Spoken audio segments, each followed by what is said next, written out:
Good morning. Today we are going to be taking the Chunnel over to Paris. Chunnel stands for Channel Tunnel, and it is the train that goes underneath the English Channel from London to Paris. This is our first time taking it, so we're going to let you know what our experience is like, things that you need to know before you go. And we're going to spend the afternoon in Paris. So join us today as we go from London to Paris via train.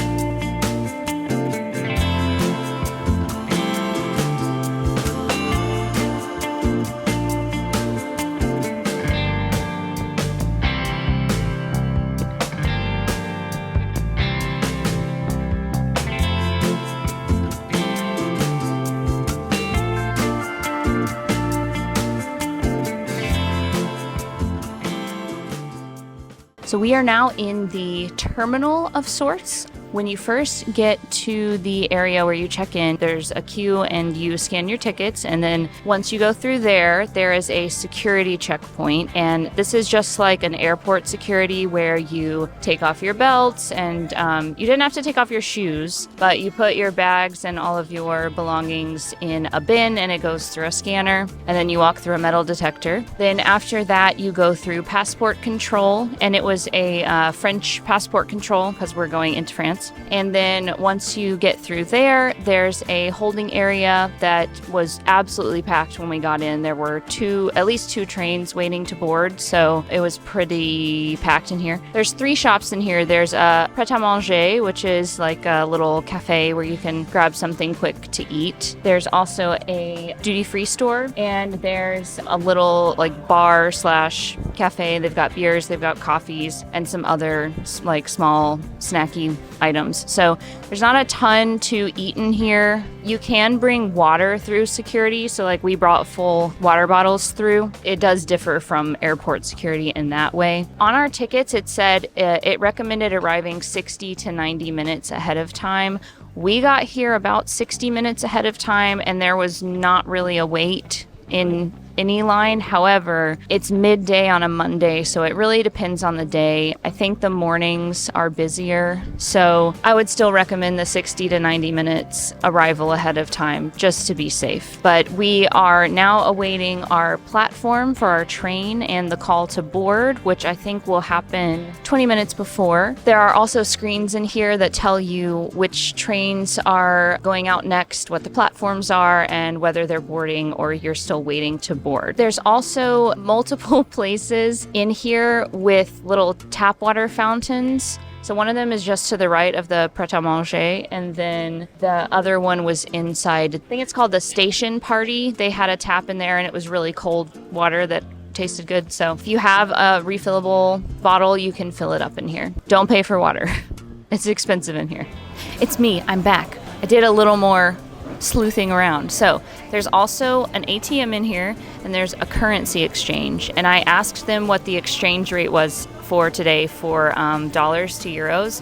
So if you look up the exchange rate right now, the exchange rate for dollars to euros today is, so $1 is 92 cents euros. If you get it exchanged here, $1 is 57 cents euros. So I was just curious. That's a pretty terrible exchange rate.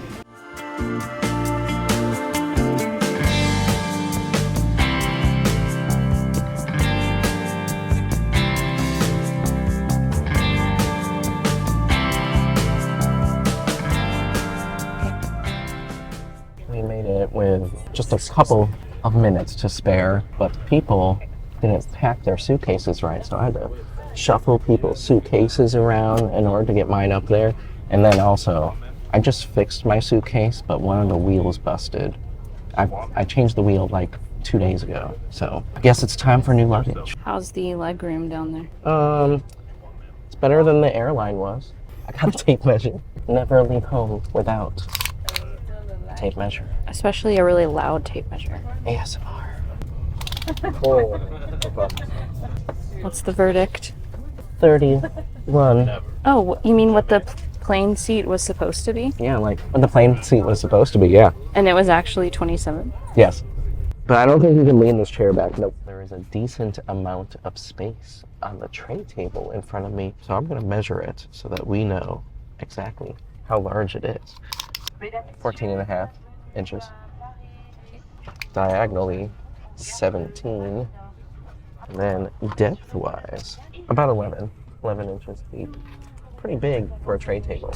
You are riding the Channel as a pedestrian on the Eurostar. Can't bring pets, so they have something that's called Le Pet Express, and it's a vehicle that drives through the same tunnel that allows you to travel with your pet. So they had to come up with a solution so people could travel back and forth with their pets. I think that's really funny. I guess every time there's like a news story about updates to the Eurostar, everyone's like, but can you bring your pets yet? And they're like, no pets yet. But they need their own passport too. Yeah, if you are traveling internationally with your pets in Europe, they have their own passport. In the waiting area, there was a restroom, and there are restrooms on the train as well. So I'll be coming at you with a train restroom review. So we are now doing train bathroom experience. Pretty much like an airplane bathroom. It's a bit bigger though, actually. And pretty standard, you know, not plumbing toilet. Yeah, a lot like an airplane bathroom. Oh my gosh. Look at that. No rubber ducks in the toilet. They've got some hooks on the wall in here, so that's nice. And this mirror, it is a full-length mirror, so if you needed to, you know, do a fit check, you could do it in here. Hand dryer wasn't working, and the soap reminds me of my grandmother's house, so yeah, I would give it a dead toilet out of 10. Okay, so going through these tunnels and trains, it makes your ears pop. Now we're outside again.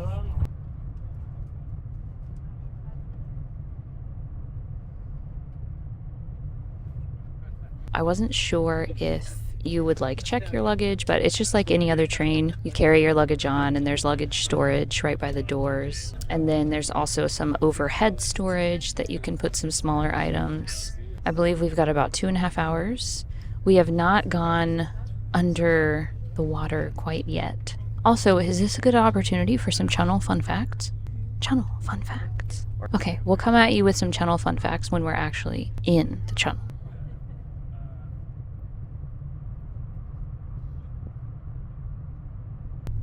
The station that you get the Chunnel from, St. Pancras, is right across the street from King's Cross Station, or as we like to call it, King's Cross Station. If you do get to the station super early, like 2 hours before, and there's no line, you could pop across the street and go into King's Cross Station, and you could visit platform 9 3/4. You could go in the Harry Potter shop that's over there. So that might be a fun little thing to do if you want to kill some time getting there early. There are specific merchandise and special wands at that shop that you can't get anywhere else. We bought one last year. But also, there are several food options out in the main train stations, like in King's Cross and in St. Pancras. There's some more food options. So if you wanted to get something before you go through the security, then you could do that. There is a cafe on board the train, which we'll show you a little bit later. We were chatting with somebody before we got on the train. She said the food's not great. So there's that. And she also said that the security wait times for the Chunnel have been varying a lot ever since Brexit. It was apparently an abnormally light day when we went. Now it's time for Chunnel Fun Facts with Aubrey. I did some research. So, the Chunnel opened in 1994, which means that both the Chunnel and I are celebrating our 30th birthday this year. Also, as we mentioned at the beginning of the video, the Chunnel stands for Channel Tunnel. And then they just smushed the words together because who wants to say Channel Tunnel when you can say Chunnel? It is a 50.46 kilometer undersea railway underneath the English Channel. It cost £9 billion to build, which in today's dollars is 27.6 billion. It is 75 meters below the seabed at its lowest point, which is 246 feet. It is also the longest underwater section of tunnel in the world. We're under the sea. Under the sea. Under the sea. The speed limit in the tunnel is 160 kilometers per hour, which is 99 miles per hour. I did that conversion already. And the tunnel was built with 11 tunnel boring machines. Behold the Underminer! And it was a joint designing and manufacturing effort by the US, the UK, and Japan. Thank you. This has been Chunnel Fun Facts with Aubrey. Chunnel Fun Facts. Chunnel Fun Facts. Chunnel. Channel Tunnel. Chunnel Fun Facts. Chunnel. Chunnel.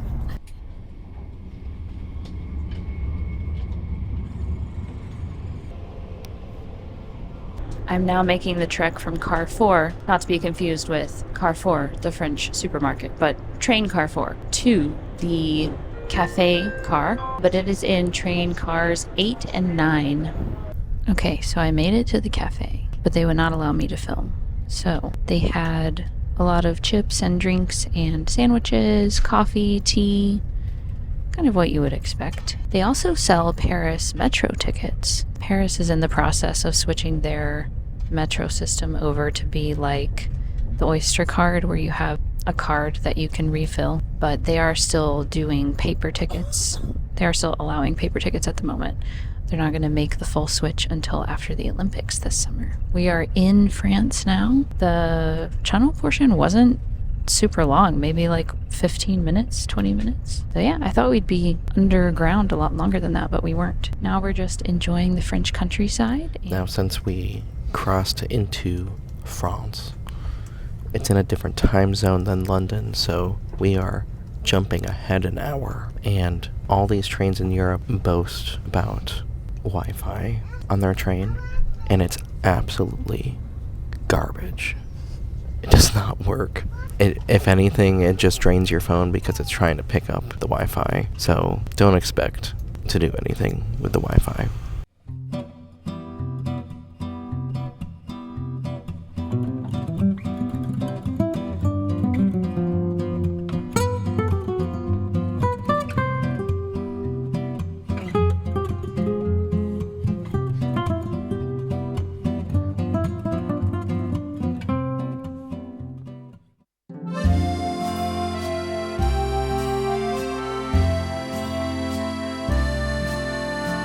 We are in Gare du Nord. We have made it to Paris. So you have joined us on our journey on the Eurostar, or the Chunnel Tunnel. And our day's not over. Let's go explore Paris.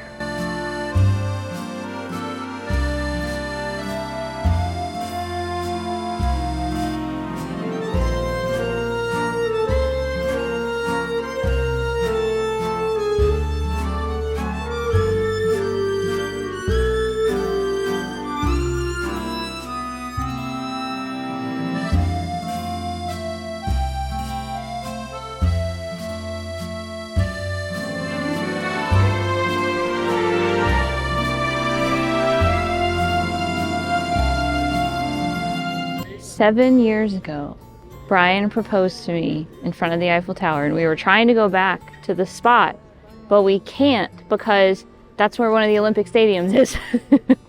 Womp womp. There's tons of like scaffolding and fences everywhere, so you can't even really walk on the lawn. But at the end of July, you'll see that great view that we can't see right now. But yeah, it's kind of, I don't know if it's really a good time to come to Paris if you want to see The monuments. all the normal stuff, because they're all being used for the Olympics. So, but it's cool to see the stadiums that they're building, and because they're huge. I mean, Well, there's one across the river where we did one of our engagement photos that's like totally colossal, like on top of the building. and I'm assuming that it's going to be a tennis match area. So We'll see. we'll see. Let's keep walking around. You can still see peddlers though, trying yeah. to sell you beer, wine. And right after I proposed to Aubrey, one of these dudes came up to Aubrey and was like, here, take my wine or my champagne that was crap. And then what did they try to do to you? Well, it was the heat of the moment. He had just proposed and I was being dumb. So the guy like handed it to me and I took it. And then he was like, 10 euro. 10 euro. And we were like, no. Anyway, eventually I had to just set it on the ground and leave because he wouldn't take it back. But yes, it was a moment of naivete, but I think I had a good reason to be distracted. There was also like tons of people applauding around us, so Yeah. it was just a moment. Because you know 8 million people get proposed to here a day. There was even like somebody doing caricatures over here, and it was like a drawing of somebody proposing. So now I don't feel original. Oh, Oh well. it's not original, but it is romantic. It's such a great view. I know.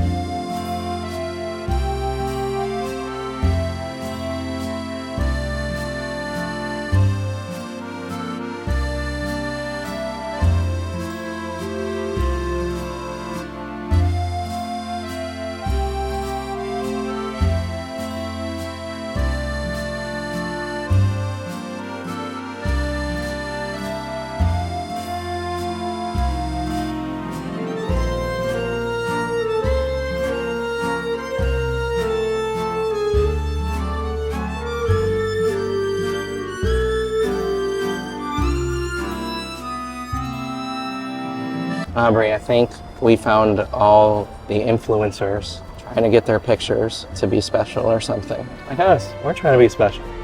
Brian, we are special. You have to believe. Okay.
Aubrey, I found you. What? What you doing? Just staring at the grandeur of Notre Dame.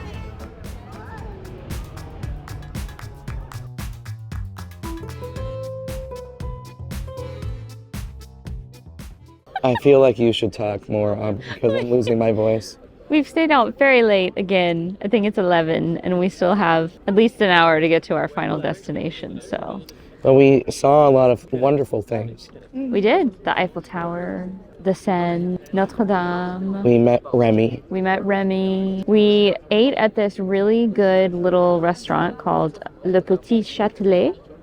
And it's right next to Shakespeare and Company, which is a bookstore right across from the river from Notre Dame. And they were cooking the meat. They had like a wood fire in the restaurant with a grill over it where they were cooking the meat. It was wonderful. It was, yeah, and it was very like cozy and quaint, and just, even though it's right in this like tourist heart of Paris, I think it was a really good hidden gem kind of place. Although it's not very hidden, but it was really good. I recommend it if you're looking for somewhere to eat in this area. He also got a friend.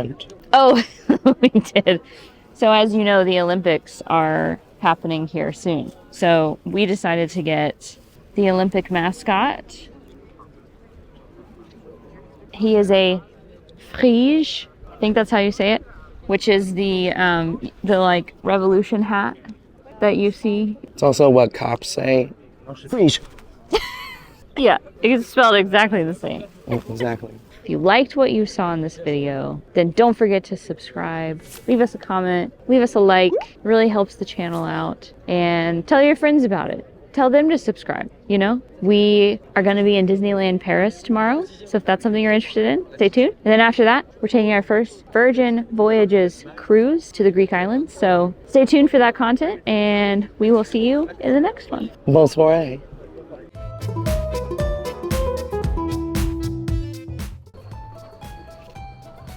Look, I found Remy. He's right there. He's frozen. He's gonna make a meal. There he goes. Be free, little chef. Be free.